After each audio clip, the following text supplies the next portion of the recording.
अस्सलाम वालेकुम। नेक्स्ट आते हैं हम क्वेश्चन नंबर 18 की तरफ। अच्छा, क्वेश्चन 18 और 19 जो है इस एक्सरसाइज के मोस्ट इंपॉर्टेंट क्वेश्चंस हैं और सबसे ज्यादा ट्रिकी क्वेश्चंस भी यही हैं। मींस के थोड़े से डिफिकल्ट हैं बाकियों की निस्बत, ज्यादा डिफिकल्ट नहीं है। बाकी आपने पूरी एक्सरसाइज सीख ली तो इंशाल्लाह ये भी आपको आसानी से समझ आ जाएंगे, इतना कोई इसमें बड़ा मसला नहीं है।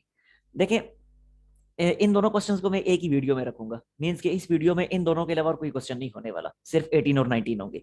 अच्छा, आते हैं क्वेश्चन 18 की तरफ। स्टार्ट में ले रहा हूँ लेफ्ट हैंड साइड से। अच्छा, लेफ्ट हैंड साइड से स्टार्ट ले रहा हूं क्योंकि जाहिर सी बात है, फ्रैक्शन को सिंगल विदाउट फ्रैक्शन में कन्वर्ट करना आसान है। ठीक है, इसलिए मैं लेफ्ट हैंड साइड से ही स्टार्ट ले रहा हूं। दूसरी एक और बात कि प्रीवियस क्वेश्चंस में मैंने आपको बताया था कि जहां पे भी आपको सीकेंट, कोसीकेंट, टैन, कॉट दिखाई दें तो आप इनको बेसिक ट्रिग्नोमेट्रिक फंक्शंस यानी साइन और कोज में कन्वर्ट कर दें। यहां हम ऐसा नहीं करेंगे। वजह उसकी ये कि ऐसा करने का फायदा कोई नहीं होने वाला। मैं अगर टेन की जगह लिखता हूँ साइन बाय कोस, सीकेंड की जगह लिखता हूँ वन बाय कोस, ऐसे ही डिनोमिनेटर में भी करता हूँ, तो एलसीएम लेने के बाद जब मैं कटिंग करूंगा, डिनोमिनेटर्स को जब मैं कैंसल आउट करूंगा, तो रहेगा फिर ये फ्रैक्शन का फ्रैक्शन ही। इसलिए फायदा कोई नहीं होने वाला।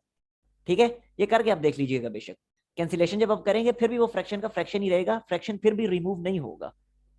लेकिन ओरिजिनली तो हमने फ्रैक्शन को रिमूव करना है, तो इसलिए अब यहाँ पे वो वाली ट्रिक कारआमद नहीं रहेगी। हम करेंगे क्या फिर, देखें। मैं लिखता हूं tan theta plus secant theta, ये लिख लिया मैंने। माइनस का साइन लगाया। अब ये वन जो है, जरा गौर से देखिएगा, अगर यहां से मैं इसको रीअरेंज करके वन की वैल्यू सेपरेट करता हूं, ये जो सेकंड वाला फॉर्मूला लिखा हुआ है, तो देखें वन किसकी इक्वल होगा। ये बनेगा secant square theta minus ten square theta के। क्या ख्याल है, ऐसा ही होगा ना।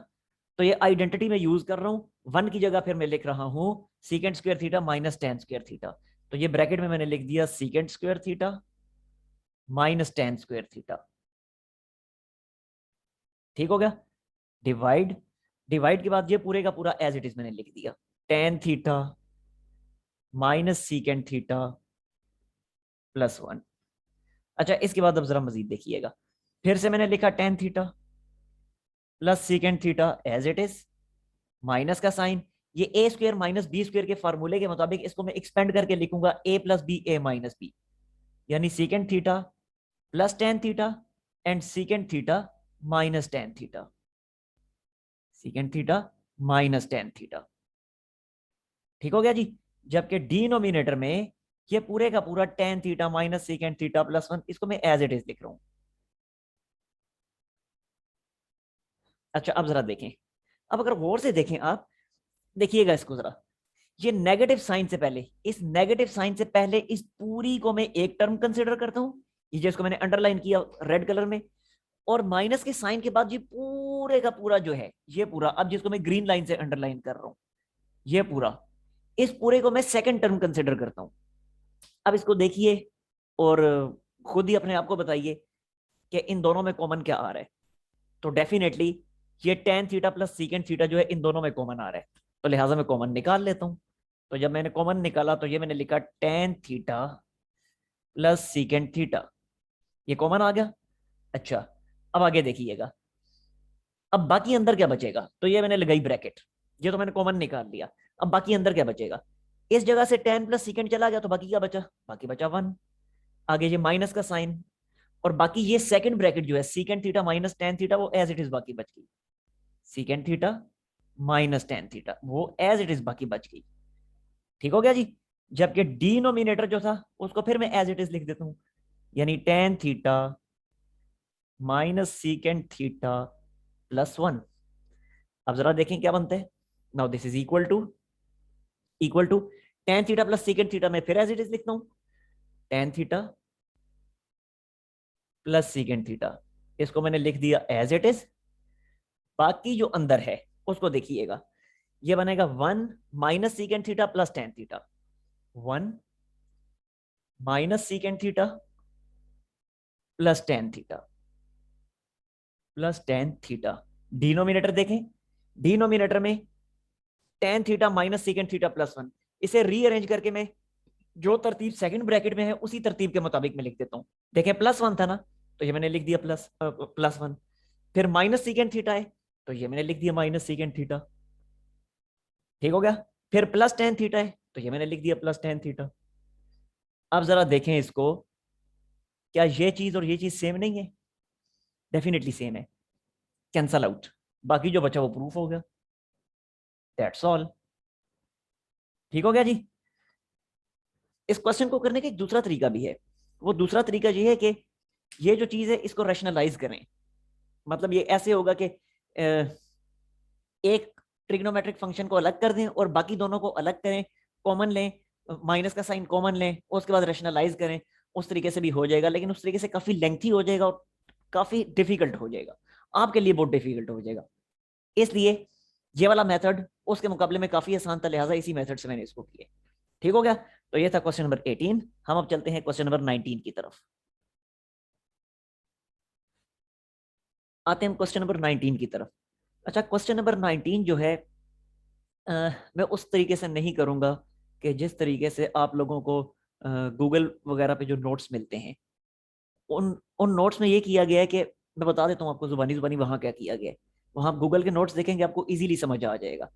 वो ये किया हुआ है कि लेफ्ट हैंड साइड को अलग से सिंप्लीफाई किया हुआ है और इसको कॉट थीटा के इक्वल प्रूव किया है। इसी तरह राइट हैंड साइड को अलग से सिंप्लीफाई किया है, इसको भी कॉट थीटा के इक्वल प्रूव किया है। और एंड में कह दिया है क्योंकि दोनों का आंसर कॉट थीटा आ रहा है, तो जब दोनों का आंसर सेम आ रहा है तो इसका मतलब है दोनों आपस में इक्वल हैं।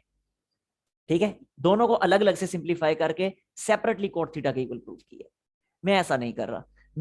मैं इसमें यह करूंगा कि लेफ्ट हैंड साइड से मैं स्टार्ट कर रहा हूं और राइट हैंड साइड तक मैं इसको पहुंचा दूंगा। इसके बाद फिर ये आप लोगों का होमवर्क होगा कि आप राइट हैंड साइड से स्टार्ट करके इसको लेफ्ट हैंड साइड तक पहुंचाएं। कोई मुश्किल नहीं रहेगा उसके बाद। ठीक है, तो मैं इस मेथड से कर रहा हूं। अच्छा, आप जरा देखिएगा, वो गूगल वाला जो आप देखेंगे आपको समझ आ जाएगा, कोई मुश्किल काम नहीं है। वो क्योंकि ऑलरेडी वहां पे मौजूद है ना, तो इसलिए वो करवाने का फिर फायदा तो नहीं है ना, वो इजीली आपको समझ आ जाएगा देख के। इसलिए मैं उसकी तरफ नहीं जा रहा, मैं एक अलग मेथड से आपको करवा रहा हूँ। देखें, ये जो पूरे का पूरा फर्स्ट फ्रैक्शन है, ये फर्स्ट फ्रैक्शन मैंने लिखा as it is 1 by cosecant theta minus cot theta. ठीक हो गया। इसको मैं रैशनलाइज कर रहा हूं, तो ये मल्टीप्लाई मैंने किया, मल्टीप्लाई और डिवाइड करूंगा, cosecant theta plus cot theta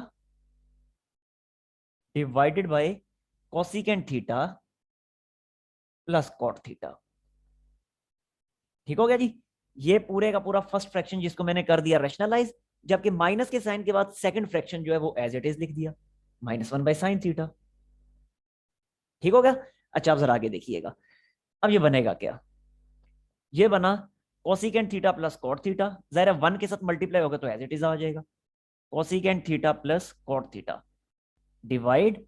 अब नीचे देखिएगा, नीचे है a minus b into a plus b वाली फॉर्म, जो कि होता है a square minus b square. तो ये मैंने लिख दिया इसको cosecant square theta minus cot square theta, जबकि आगे -1/sin थीटा मैंने एज इट इज लिख दिया। ठीक हो गया जी। अच्छा, अब जरा आगे देखिएगा, now this is equal to cosecant theta plus cot theta, इसको तो मैं लिख रहा हूं as it is, cosecant theta plus cot theta, इसको मैंने लिखा एज इट इज। डिनोमिनेटर में cosecant square minus cot square, देखें ये वाला जो फॉर्मूला, ये तीसरा वाला, यहां से cosecant square minus cot square की वैल्यू सेपरेट करें तो that will be equal to 1, करके देख लें बेशक, that will be equal to 1। So इस पूरे की जगह मैंने लिख दिया 1, जबकि ये 1/sin जो है, इस 1/sin को मैं लिख देता हूं कोसिकेंट कोसिकेंट थीटा। क्या ख्याल है? ये देखें ना, 1/sin कोसिकेंट थीटा के इक्वल होता है, सो मैंने लिख दिया। अगले स्टेप में मैं ये करता हूं कि देखें, अब मैंने बनाना क्या, एक मिनट पहले मैं इसको ऐसे ही लिख देता हूं, cosecant theta plus cot theta minus cosecant theta, यहां तक तो मैंने इसको पहुंचा दिया। अब देखिए मैं बनाना क्या चाह रहा हूं, लेकिन इससे पहले मैं इस तरह करूं, बोर्ड इस साइड से साफ कर लेता हूं, फिर मैं आता हूं इसकी तरफ। अच्छा देखें, अब मैं बनाना क्या चाह रहा हूं, मैं जो बनाना चाह रहा हूं, यहां से मैंने स्टार्ट लिया था ना, और ये चीज मैंने बनानी है। तो जब ये चीज बनानी है तो पहले देखें 1/sin थीटा है, और 1/sin थीटा कोसिकेंट थीटा के इक्वल होता है ना, तो ये कोसिकेंट थीटा मेरे पास मौजूद है, तो लिहाजा बगैर किसी छेड़छाड़ के इस कोसिकेंट थीटा को मैं एज इट इज यहां पे लिख दूंगा। तो ये मैंने लिख दिया कोसिकेंट थीटा। ठीक, अब आगे देखें, इसके बाद आगे माइनस का साइन है, लेकिन मेरे पास आगे प्लस का साइन आ रहा है, तो मैं क्या करूंगा, मैं ये करूंगा कि यहां इस पूरे, ये जो पूरा सेकंड वाला, ये दोनों मिलके जो एक टर्म बना रहे हैं, इसमें से मैं माइनस कॉमन ले लूंगा। तो जब माइनस कॉमन लूंगा, ये देखें, ये मैंने माइनस कॉमन लिया, बाकी अंदर क्या बचा, बाकी अंदर बचेगा cosecant theta minus cot theta. ठीक है, लॉजिक समझ आ गई ना, माइनस कॉमन क्यों लिया, क्योंकि जो मैंने बनाना है, अब यहां पे आगे माइनस है ना, 1/sin थीटा जो कि कोसिकेंट थीटा होता है, इसके बाद आगे नेगेटिव साइन है ना, तो नेगेटिव साइन बनाने के लिए मैंने यहाँ पे माइनस कॉमन लेके इधर मैंने नेगेटिव साइन बना लिया। ठीक है, अच्छा अब जरा आगे देखिएगा। अब यहां से आगे आप लोगों ने बड़े ध्यान से इसको देखना है। अब यहाँ पे कुछ ट्रिक्स अप्लाई हो रही हैं। ये कोसिकेंट थीटा तो मैं ऐसे ही लिख देता हूं, मैं कोई छेड़छाड़ इसके साथ नहीं कर रहा, माइनस का साइन। अब मुझे डिनोमिनेटर में cosecant theta plus cot theta चाहिए, तो मैं क्या करूंगा, अभी लिखे cosecant theta minus cot theta, तो मैं इसको रेशनलाइज कर दूंगा। यानी मतलब ये कि cosecant theta plus cot theta के साथ मल्टीप्लाई डिवाइड करूंगा। यानी जो चीज, जो साइन ये है ना, इसका साइन बदल के जो नई चीज बनती है उसके साथ मल्टीप्लाई डिवाइड करूंगा मैं। ठीक है, तो ये देखें, ये पूरे का पूरा मैं ऐसे ही लिख रहा हूं, ये मैंने पूरा ऐसे ही लिखा, cosecant theta minus cot theta, ये मैंने लिखा एज इट इज। और अब मैं ये कर रहा हूं कि इसका साइन बदल के जो कि बनता है कोसिकेंट प्लस कोट, उस कोसिकेंट प्लस कोट के साथ मैंने मल्टीप्लाई भी किया और कोसिकेंट प्लस कोट के साथ मैंने डिवाइड भी किया, कोसिकेंट प्लस कोट के साथ डिवाइड भी किया। आगे समझ, यकीनन समझ आ गई होगी। अब जरा देखें, नाउ अगेन, अब जो मैं बनाना चाह रहा हूं, एक मिनट पहले मैं इसको ऐसे ही लिखता हूं, ये फर्स्ट वाली जो टर्म है कोसिकेंट थीटा, इसको मैंने एक दफा फिर एज इट इज लिख दिया, आगे ये नेगेटिव का साइन फिर एज इट इज डाल दिया। अब देखें, ए प्लस बी इंटू ए माइनस बी वाली फॉर्म है, तो बनेगा cosecant square minus cot square, cosecant square minus cot square. जबकि डिनोमिनेटर में कोसिकेंट प्लस कोट मैंने एज इट इज लिख दिया, कोसिकेंट प्लस कोट को मैंने लिख दिया एज इट इज। नाउ अब तो काम हो गया आसान, ये पहले वाला कोसिकेंट थीटा तो मैंने लिख दिया एज इट इज, आगे negative sign as it is, once again cosecant square minus cot square. वो जो फार्मूलाज मैं यहां से मिटा चुका हूं, उनमें तीसरे नंबर वाला जो फार्मूला था, यहां भी मैंने आपको बताया था कि ये cosecant square minus cot square उस फार्मूला के मुताबिक 1 के इक्वल होता है, तो लिहाजा यहां भी इस पूरे की जगह मैं लिख दूंगा 1, जबकि डिनोमिनेटर में cosecant plus cot as it is, cosecant plus cot as it is. और साथ ही कोसिकेंट की जगह मैंने क्या लिख दिए, 1/sin लिखना है, क्यों, जो मैंने बनाना है वहां पे 1/sin है, तो लिहाजा इस कोसिकेंट की जगह मैंने लिख दिया 1/sin थीटा, आगे नेगेटिव साइन, और ये पूरा एज इट इज, क्योंकि यही तो मुझे चाहिए था। और साथ ही मेरा प्रूफ हो गया कंप्लीट। ठीक हो गया जी। तो ये एक अलग मेथड से मैंने आपको इसलिए करवाया क्योंकि वो मेथड तो गूगल वगैरह पे आपको मिल जाएगा, वो करवाने की मुझे जरूरत नहीं थी, ऑलरेडी वहां पे मौजूद है। तो ये एक नया मेथड है आपके लिए, तो इसको देख लीजिएगा। अगर ये कंफर्टेबल फील करते हैं, इजीली एब्जॉर्ब कर सकते हैं तो ठीक है, नहीं कर सकते तो वो मेथड तो बहरहाल मौजूद है ही, तो वहां देख लीजिएगा, आपको इजीली समझ आ जाएगा। ठीक हो गया।